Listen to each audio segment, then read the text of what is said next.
Fluorescent lights buzz like trapped insects as Jake, a towering biker, pleads with the cashier. Just $8 short. My daughter needs it. Shame burns in his throat. He doesn't know the quiet man in the corner, clutching his last crumpled dollars, holds Jake's redemption in his calloused hand. Was recording and that when 300 motorcycles roared into town, that single act of kindness would give him back the honor he thought was gone forever.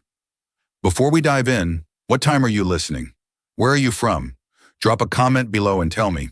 The fluorescent lights buzzed overhead like angry wasps, casting harsh shadows across the cracked linoleum floor of Murphy's Corner store.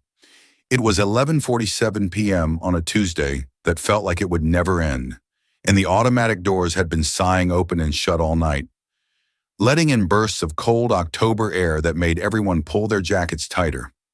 Marcus Washington stood near the magazine rack, his weathered hands wrapped around a lukewarm cup of coffee he'd been nursing for the past hour. At 55, he moved through the world like a ghost, quiet, careful not to take up too much space. His clothes hung loose on his thin frame, clean but worn soft from too many washings at the laundromat down the street. No one looked at him directly. They never did. But Marcus was watching. He was always watching. Near the checkout counter, a mountain of a man in a black leather vest was getting loud. Jake Miller had the kind of presence that made cashiers nervous and mothers pull their children closer. Hell's Angels patch stretched across his broad back, faded from years of highway wind and rain.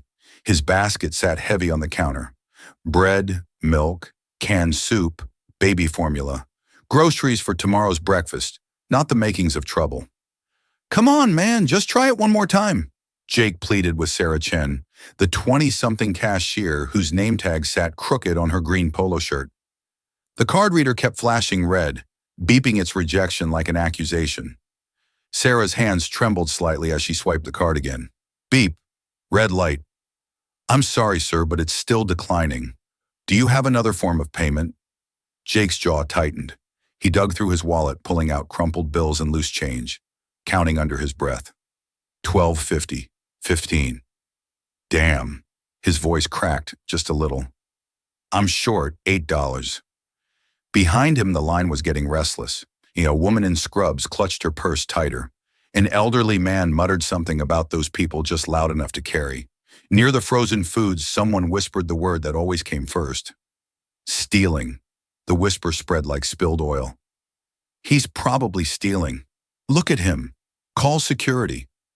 Marcus had heard those same whispers before. He knew exactly how they burned. Sarah glanced toward the back office where her manager was counting register receipts. Her finger hovered over the panic button hidden beneath the counter. I need to call my manager. No, please, Jake said, and for a second the tough biker facade cracked completely. Look, I'll put something back. The formula. Keep the formula. My daughter needs it. That's when Marcus stepped forward. 20 years ago, Marcus Washington had owned the finest hardware store in 3 counties. Washington Hardware sat on the corner of Maple and 5th, a squat brick building that smelled like sawdust and possibility. Neighbors came for nails and paint, but they stayed for Marcus's easy laugh and the way he'd wave off payment when times were tough. Get it to me when you can, he'd say, and somehow people always did. Marcus had built more than a business. He built trust.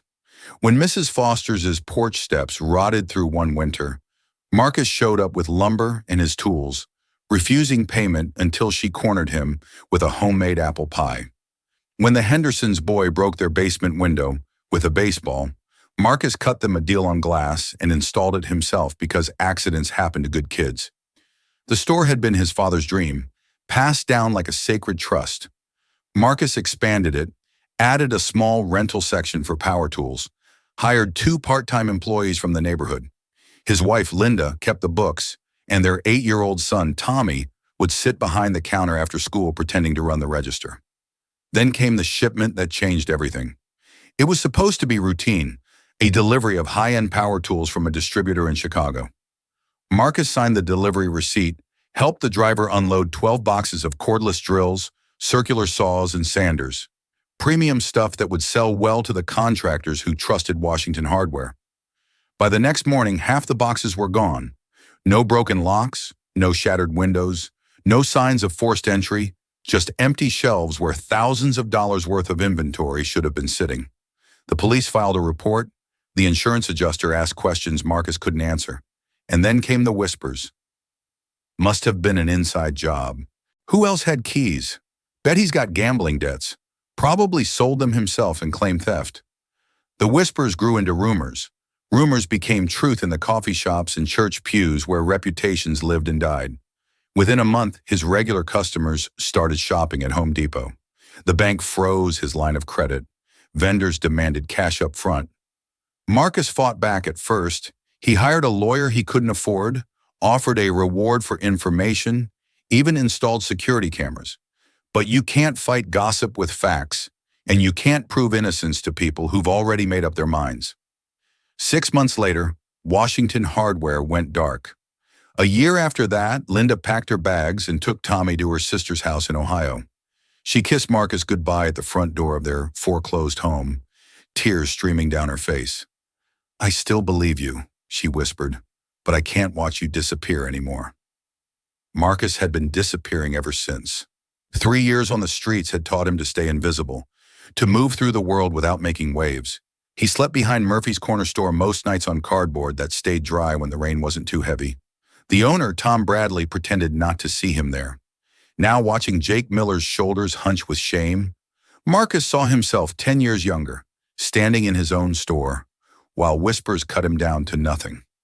He reached into his coat pocket and pulled out 8 crumpled dollar bills, every cent he had left from the aluminum cans he'd collected that week. They were damp from the rain that had soaked through his jacket, soft as tissue paper from being folded and unfolded too many times. Without a word, Marcus walked to the counter and placed the bills next to Jake's basket. "I've got it," he said quietly. The store went silent except for the buzz of fluorescent lights and the hum of the refrigerated cases. Jake stared at the money, then at Marcus, his mouth opening and closing like a fish out of water. "No, man, I can't. You can." Marcus's voice was steady, weathered by years of speaking to empty rooms. "Take it." Sarah's eyes darted between the two men, unsure of the protocol for kindness. Behind them, the line had stopped shuffling. Everyone was watching now. Jake tried to push the money back. "You don't understand. I'll pay you back, but don't need you to." Marcus turned to face the crowd of onlookers, their faces a mixture of curiosity and judgment. He lifted his chin. The way he used to when he gave estimates to contractors when his word meant something in this town. "You look at him and see trouble because of the leather," Marcus said, his voice carrying to every corner of the store. "You look at me and see worthless because I don't have a home. But how many of you would empty your pockets for a stranger?" The silence stretched like a held breath. "How many of you cross the street when you see me coming? How many times do you push people down just so you can feel like you're standing taller?" A woman near the bread aisle looked at her shoes. The elderly man stopped muttering. Even the music seemed to quiet down, as if the building itself was listening. Marcus picked up Jake's basket and handed it to Sarah. "Ring him up outside the October air bit," at their faces as automatic doors wheezed shut behind them. Jake caught up to Marcus in the parking lot, clutching the plastic bag of groceries like a lifeline. "Why?" Jake's voice was rough around the edges, thick with something he hadn't felt in years. "You don't even know me." Marcus stopped walking under the yellow streetlight. His face looked tired but peaceful because somebody should have done the same for me once. Jake shifted the bag to his other hand, leather jacket creaking in the silence. He wanted to say more, wanted to explain that he wasn't what people thought, that the patch on his back used to mean something better than fear, but the words felt too small for the moment. "Name's Jake," he said instead. "Marcus." They stood there for a minute, two men who understood what it meant to be judged by their covers. Then Jake reached into his wallet and pulled out a business card, worn soft at the edges. "Miller's Auto Repair," he said. "It's not much, but if you ever need anything." Marcus took the card, feeling its weight. "Thank you." Jake climbed onto his bike, a battered Harley that had seen better decades. As he kicked it to life, the engine coughed and rumbled like an old dog finding its voice. "Marcus," Jake called over the engine noise. "That thing you said back there about somebody should have done the same for you. What happened?" Marcus folded the business card carefully and slipped it into his coat pocket right next to the empty space where $8 used to be. "Long story," he said. "Maybe I'll tell you sometime." As Jake's tow lights disappeared into the night, Marcus didn't see the teenager in the back seat of a parked car, cell phone pressed against the window, finger hitting stop recording on a video that would change everything. Emma Rodriguez was 17 years old and had more followers on TikTok than her high school had students. She'd been waiting for her mom to finish her night shift at the hospital when she witnessed the most beautiful thing she'd ever seen. A homeless man giving his last $8 to a biker everyone was afraid of. Her hands shook as she edited the video, adding simple text overlay. Homeless man uses his last $8 to pay for stranger's groceries after store accuses him of stealing. She posted it at 12:23 a.m. and went to bed. By dawn, the video had 10,000 views. By lunch, it was trending. By dinner, it had crossed into the millions, shared across every platform where stories of human kindness fought for space against the daily dose of rage. The comment section was a battlefield. Fake stage homeless guy probably stole that money. But for every cruel word, 10 more poured in with a different message. This made me cry. Faith in humanity restored. I knew a man like this once. My father was Marcus. My brother was Jake, 3 states away. In a clubhouse that smelled like motor oil and brotherhood, Big Mike Morrison was scrolling through his phone when the video stopped him cold. At 300 with arms like tree trunks, Big Mike had been the president of the Midwest Hells Angels for 15 years. He'd seen every kind of story about bikers, most of them lies designed to sell newspapers or justify fear. But this was different. This was one of his own. Jake Miller from the Detroit chapter, standing humiliated in a grocery store while a homeless man with nothing gave him everything. Big Mike called an emergency meeting. 50 leather-clad men filled the clubhouse within an hour. Bikes lined up outside like a metallic army. They watched the video in silence, some shaking their heads, others wiping their eyes when they thought no one was looking. "This is about respect," Big Mike announced when the video ended. This man, this Marcus Washington, he stood up for Jake when nobody else would. He saw past the patch to the man underneath. Nods around the room. These men knew what it meant to be judged by colors and leather, to have people cross streets and clutch purses when they walk by. Jake says the man's homeless, living behind some store in Detroit, says he lost his business years ago to rumors and lies. Big Mike's voice carried the weight of command. "Brothers, what do we do when someone shows respect to our family?" "We show respect back," came the unified response. "That's right. And I'm thinking this Marcus Washington deserves more than respect. I'm thinking he deserves the biggest goddamn thank you we can give him." The room erupted in agreement. Phones came out, calls were made. Within 6 hours, Hells Angels chapters from Chicago, Indianapolis, Milwaukee, and Cincinnati had confirmed what Big Mike already knew. 300 riders would roll into Detroit at dawn. Operation Second Chance was born. Marcus woke up on his cardboard bed behind Murphy's Corner Store to the sound of distant thunder. Except the sky was clear, and thunder didn't usually have a rhythm like heartbeats. He sat up, rubbing sleep from his eyes, and listened. The rumble was getting closer, growing from a whisper to a growl, to something that made the windows rattle in their frames. By the time he stood up, brushing crumbs of corrugated cardboard from his jacket, the sound was unmistakable. Motorcycles, a lot of them. The first bike rounded the corner at 700 a.m., sharp chrome gleaming in the morning sun. Then another, then 10 more, then 50. They kept coming until the street looked like a river of leather and steel. Engines rumbling in harmony like some kind of mechanical symphony. People poured out of houses and shops drawn by the noise and the spectacle. Mothers grabbed children. Store owners peered through windows, and somewhere in the distance, police sirens began to wail. But the bikes weren't stopping for trouble. They were stopping for Marcus. Jake Miller pulled up first, dismounting with a grin wider than the handlebars.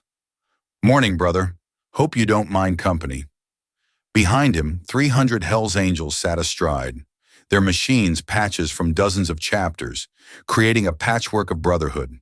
They'd ridden through the night from 7 different states, united by a video and a simple truth. When someone shows love to your family, you show love back. Big Mike Morrison stepped forward, his presence commanding even among this crowd of hard men. "Marcus Washington." Marcus nodded, still trying to process the scene in front of him. 300 bikers had come to his alley behind a convenience store. It felt like a dream, or maybe a very elaborate mistake. "Son, my name's Mike Morrison, and these are my brothers. We saw what you did for Jake here, and we've got something to say about it." Mike's voice carried across the parking lot, silencing even the rumble of idling engines. "What you did in that store, standing up for a man when everyone else was ready to tear him down. That's not just kindness, brother. That's courage. That's what family does for family." Marcus felt his throat tighten. "I just paid for groceries." "No, you didn't." Jake stepped up beside Mike, pulling a folded piece of paper from his vest pocket. "You paid for groceries with your last $8.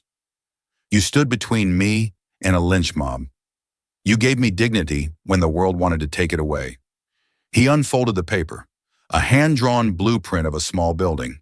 Simple lines sketched in ballpoint pen showed walls, a roof, windows, and a front door wide enough for Hope to walk through. "We found out what happened to you, Marcus. Your hardware store belies. The way this town threw you away like garbage." Jake's voice was steady, but his hands shook slightly. "We can't give you back the years they stole, but we can give you this." Marcus stared at the blueprint, recognition dawning slowly. It was his store. Not exactly the same, but close enough to make his heart skip. "The lot where your place used to be, it's still empty, still for sale. As of 1 hour ago, it belongs to you again." Mike held up a deed, official and notarized, 300 signatures on the loan papers. "Brother, we all own a piece of your dream now." The crowd that had gathered to watch the spectacle began to murmur. Marcus Washington, the homeless man they'd ignored for 3 years, was suddenly the center of the biggest story their town had seen in decades. "I can't accept this," Marcus whispered, but his voice lacked conviction. "You can't refuse it either," Jake replied. "Because it's not charity, brother. It's justice. And we're not just giving you a building. We're giving you back your name." By 8 a.m., the construction had begun. The bikers worked like a machine, each man knowing his role without needing instruction. Some cleared debris from the lot where Washington Hardware used to stand. Others unloaded lumber and tools from trucks that seemed to materialize from nowhere. A group of younger members mixed concrete while veterans measured and marked foundations. Marcus stood in the middle of it all, overwhelmed and slightly dizzy. Jake handed him a tool belt, worn leather soft from years of honest work. "You're not watching this happen, brother. You're making it happen with us." For the first time in 3 years, Marcus Washington picked up a hammer with purpose. The work progressed with impossible speed. Foundations poured, walls framed, electrical run through studs that still smelled like the forest they came from.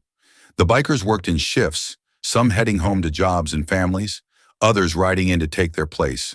The convoy was constant, leather and chrome flowing in and out like a tide of brotherhood.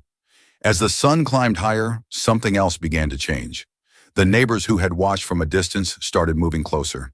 Mrs. Helen Foster, the elderly woman who lived across the street, approached cautiously with a pitcher of iced tea. "For the workers," she said quietly, not quite meeting Marcus's eyes. Sarah Chen from the corner store arrived with her mother carrying boxes of sandwiches from Murphy's.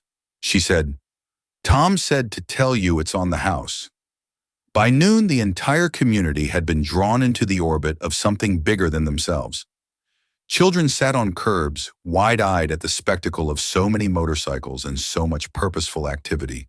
Teenagers took selfies with bikers who looked nothing like the monsters their parents had warned them about. And through it all, Marcus worked, swinging hammers, lifting beams, measuring twice and cutting once, like his father had taught him 40 years ago. His hands remembered the weight of tools, the satisfaction of building something that would last. As the afternoon wore on, the crowd of onlookers grew bolder.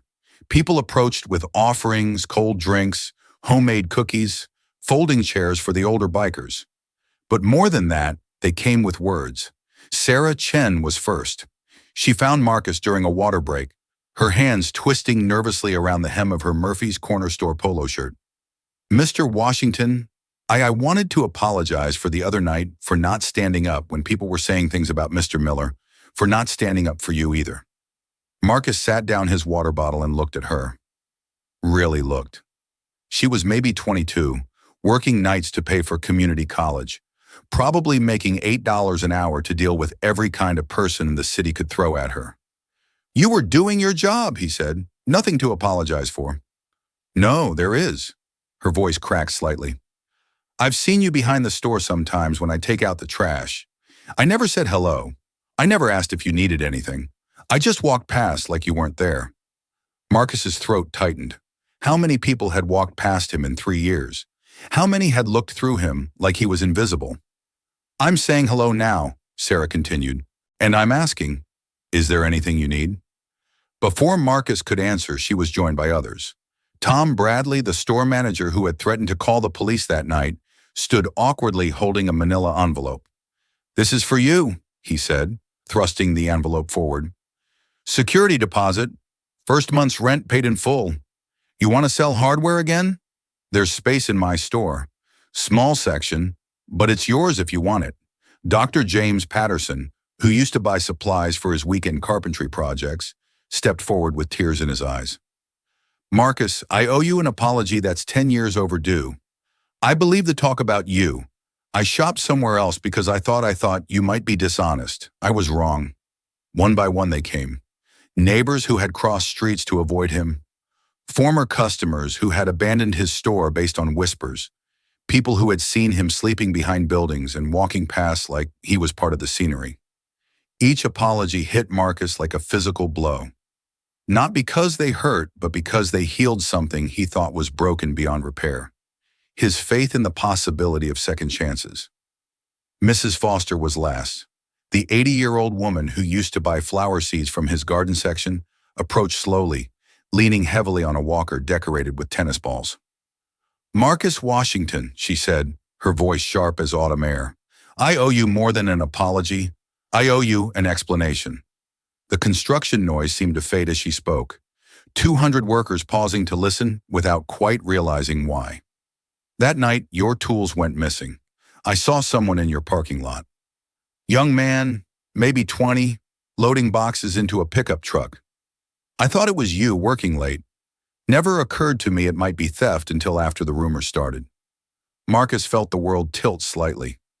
"Mrs. Foster, I should have said something then. Should have gone to the police, told them what I saw, but I was scared of getting involved, scared of being wrong." She reached into her purse and pulled out a faded photograph. "Found this in my late husband's things last month. Thought you should see it." The photograph showed the front of Washington Hardware on opening day, 25 years ago. Marcus's father stood proudly beside a young Marcus, both men grinning at the camera. Above them, the sign read, "Washington Hardware. Honest work, fair prices, good neighbors. Your daddy would be proud," Mrs. Foster whispered, "and I should have said that a long time ago." By sunset, the frame of the new Washington Hardware stood complete. It wasn't large, maybe half the size of the original store, but it was solid, square, and true. The roof would go on tomorrow, then the siding, then the electrical and plumbing, but the real construction had already finished. Somewhere between the first apology and the last nail-driven home, Marcus Washington had been rebuilt too. As the bikers began to load their tools and prepare for the night, Jake found Marcus sitting on the front steps of his new store, staring at the blueprint that had become reality in the space of one impossible day.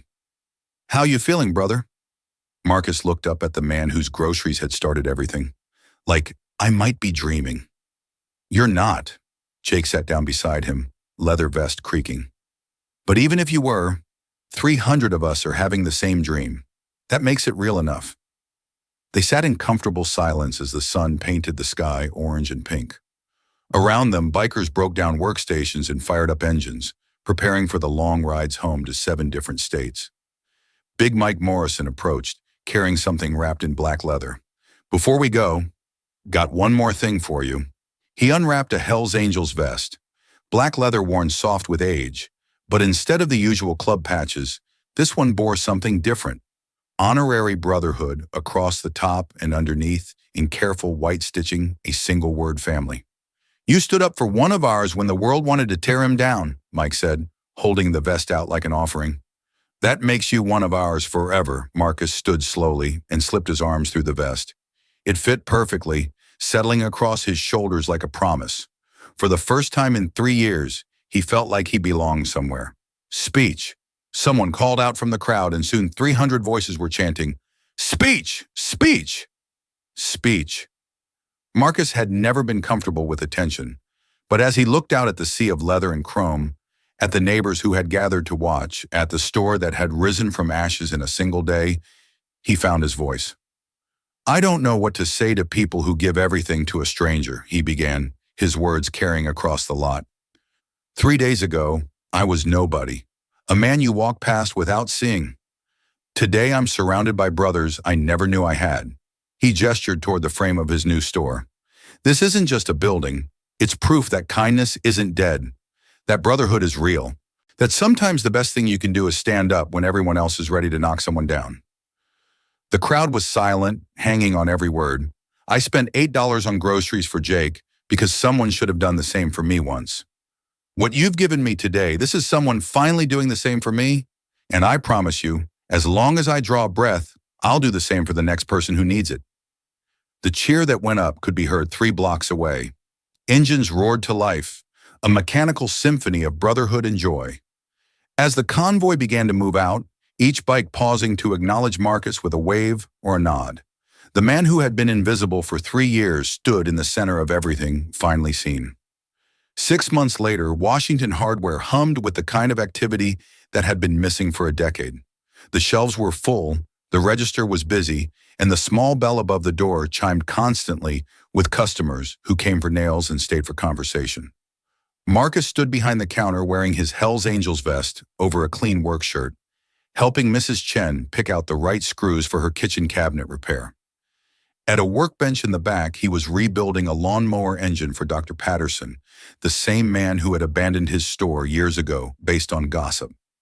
The front door chimed, and Tommy Chen, Sarah's 10-year-old nephew, wheeled in a bicycle with a chain that had jumped its gears. It was the kind of simple repair that took 5 minutes and cost nothing, the kind of service that built communities one small favor at a time. "Mr. Marcus, can you fix it?" Tommy asked, his face bright with the confidence of a child who had never learned to doubt that adults would help him. "Let's take a look," Marcus said, coming around the counter with the easy smile of a man who had remembered how to belong in the world. As he knelt beside the bike, adjusting the chain with practiced hands, the rumble of a familiar engine drifted through the open door. Jake Miller pulled up to the curb, his weekly visit as regular as sunrise. He'd made a habit of stopping by every Saturday, sometimes needing supplies for his auto shop, sometimes just needing coffee and conversation with the brother who had saved more than his groceries that night. "Fixed," Marcus announced, spinning the bike's pedals to test the chain. "Good as new." Tommy beamed and pedaled out into the afternoon, calling, "Thank you," over his shoulder. Through the window, Marcus watched him ride past a group of teenagers who stepped aside respectfully, not because they feared the boy, but because they respected the man who had fixed his bike. Jake walked in, pulling off his gloves and looking around the store with satisfaction.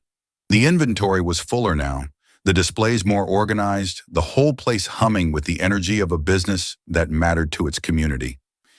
"Looks good in here," Jake said, accepting the cup of coffee Marcus had poured without being asked. "Feels good too." Marcus leaned against the counter, watching the afternoon traffic through windows that stayed clean now in a store that stayed busy. "Sometimes I still can't believe it's real." "It's real because you made it real," Jake replied. "That night in the store you had a choice. You could have stayed invisible. Let me take whatever was coming. But you stepped up. You stood between me and a mob, and you did it with your last $8. Marcus shrugged, the way he always did when people tried to make him into a hero. Just seemed like the right thing to do, maybe. But the right thing changed everything for me, for you, for this whole damn town. Through the window, they could see the effects of that $8 decision rippling outward. The lot across the street, empty for years, now hosted a community garden that Mrs. Foster had organized. The teenagers who used to loiter with nowhere to go now gathered at Washington Hardware after school, helping Marcus with small repairs in exchange for job skills and the kind of guidance that built character. Sarah Chen had been promoted to assistant manager at Murphy's Corner Store, partly because she'd learned to see people as more than their circumstances. Tom Bradley had instituted a policy of keeping coffee and sandwiches available for anyone who needed them. No questions asked. Even Dr. Patterson had started a small lending library of home repair books at his medical practice, inspired by Marcus's example of giving freely without expectation of return. As closing time approached, Marcus began his end-of-day routine, sweeping floors, counting the register, locking up inventory, simple tasks that felt like small miracles every single day. The door chimed one last time, and Linda Washington stepped inside. Marcus froze, dustpan halfway to the counter. His ex-wife looked older than he remembered, gray threading through her dark hair, but her eyes held the same warmth that had fallen in love with a young man's dreams 25 years ago. "Hello, Marcus." "Linda," his voice caught on her name. "What are you? How did you?" "I saw the video," she said quietly. Everyone saw the video. Tommy wanted to come see his father's store. Behind her, a 17-year-old young man stepped into view. Marcus's son had grown tall and lean with his father's careful eyes and his mother's stubborn chin. He wore a Letterman jacket from his Ohio high school and looked around the store with curiosity rather than resentment. Dad Tommy's voice was uncertain, but not hostile. "Mom says you built this place back up from nothing." Marcus set down the dustpan and walked slowly toward his family, afraid that moving too fast might make them disappear like a mirage. "I had help. A lot of help." "The bikers," Tommy said, and there was something like admiration in his voice. 300 of them. "Mom said they came because you stood up for someone. They came because it was the right thing to do," Marcus corrected. "Same reason I helped their friend. Same reason anyone helps anyone." Linda reached out tentatively and touched the Hell's Angels vest. Marcus wore her fingers, tracing the honorary brotherhood patch. "I never thought I'd see you in one of these." "I never thought I'd deserve one," Marcus replied. "Turns out family comes in all kinds of packages." They stood there for a long moment, three people who had once been everything to each other, trying to figure out how to navigate the space between past hurt and possible futures. "We came to see if Linda started, then stopped. Tommy's graduating in the spring. He wants to study business, maybe learn about running a store." Marcus felt his heart stop. "What are you saying?" "I'm saying maybe Ohio isn't where we belong anymore," she said quietly. "Maybe home is wherever you are, as long as you're the man I fell in love with, the man who gives his last $8 to a stranger because it's the right thing to do."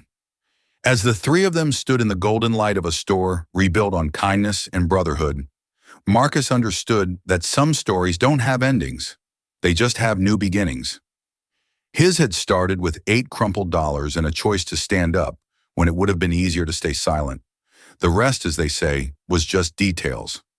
Outside, the sun set over a town that had learned the difference between judging and justice, between fear and understanding. And in Washington Hardware, a family that had been broken by lies was being healed by truth, one conversation at a time. Sometimes the smallest acts of kindness create the biggest changes. Sometimes standing up for a stranger means standing up for yourself. And sometimes $8 is all it takes to buy back everything you thought you'd lost forever. The bell above the door chimed softly as Marcus flipped the sign from open to closed. But the real store, the one built on respect and second chances, would stay open as long as good people were willing to stand up for each other. And in a world that often felt short on both kindness and courage, that was the most valuable inventory Marcus Washington had ever carried. Join us to share meaningful stories by hitting the like and subscribe buttons. Don't forget to turn on the notification bell to start your day with profound lessons and heartfelt empathy.